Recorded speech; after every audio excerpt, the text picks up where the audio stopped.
小女英雄记这个芳翁这个拍片的场景，台南的情寮老街和搁较一人熟悉这条充满老建筑、老人、老手艺所在。伫这条老街顶面有一间脚踏车行，为头一代开始已经有93年的历史啊。伊叫做黄协成，这个老师傅虽然已经89岁啊，验过的修理车即马依然无问题。虽然讲啊，即马生意歹，买脚踏车的人无济啊，验过依然走这间老店。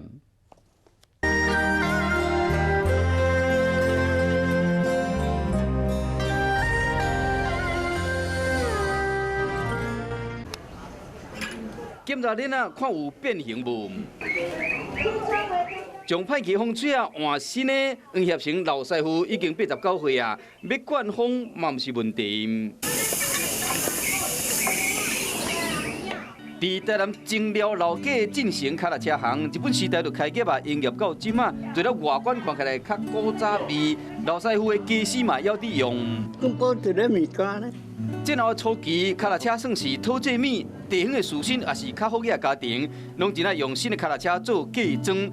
加上情寮又搁是商业中心，脚踏车生意是愈来愈好。上好的是一个月会使卖30台车。日本来会拢会来啊，日本的脚踏车会来啊。拢是进口日本的。拢进口。较早骑脚踏车无车牌，敢会咱行？袂使哦。安怎一讲？定发过。会发咯？会发哦。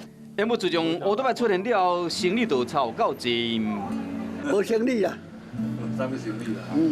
脚踏车无生意啊，这大拢翘倒摆啊。经过90几年的岁月，老店虽然风华不再，不过黄协成依然坚守着脚踏车店。老脚踏车、老师傅、老建筑，形成一幅充满怀旧感的画面。